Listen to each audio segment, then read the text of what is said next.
Dans cette vidéo, je vous explique les fonctionnalités de l'impression générale, donc tous les paramétrages que vous pouvez gérer au niveau du pilote d'impression. Quand vous rentrez dans les propriétés ou les préférences de l'imprimante, vous avez la possibilité de gérer le type de support, c'est-à-dire j'ai créé un document A4, je veux le passer en A3, il calcule automatiquement son zoom d'agrandissement.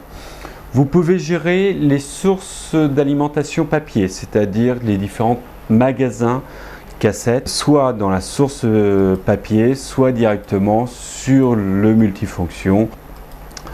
Vous sélectionnez le type de papier, le type de support. Si vous voulez imprimer sur du 280 grammes, donc on va sélectionner le type de papier EP4.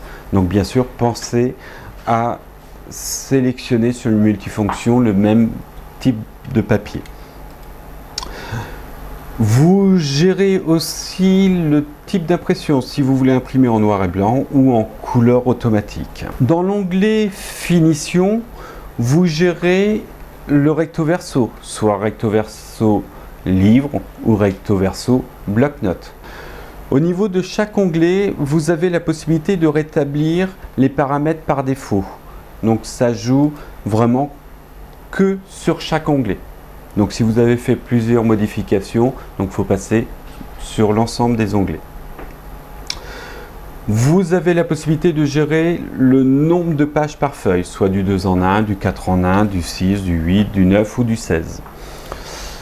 Si vous avez un finisseur, c'est là où vous gérez l'agrafage. Et de toute façon, comme vous avez pu voir, vous avez un petit dessin ici qui vous permet de vous montrer ce que vous faites exactement dans votre sélection.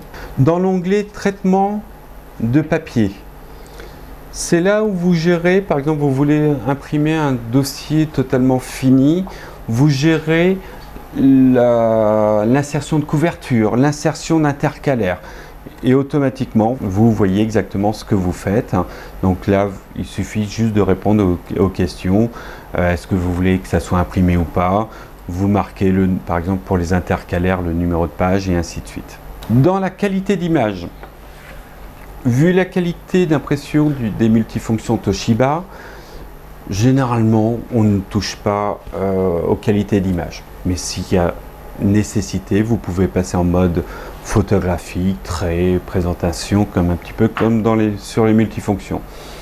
Pour les plus initiés, donc les experts en colorimétrie, vous avez la possibilité de passer dans les paramétrages, et ce qui va vous permettre de gérer tout ce qui est équilibre des couleurs, le contraste, la saturation et ainsi de suite.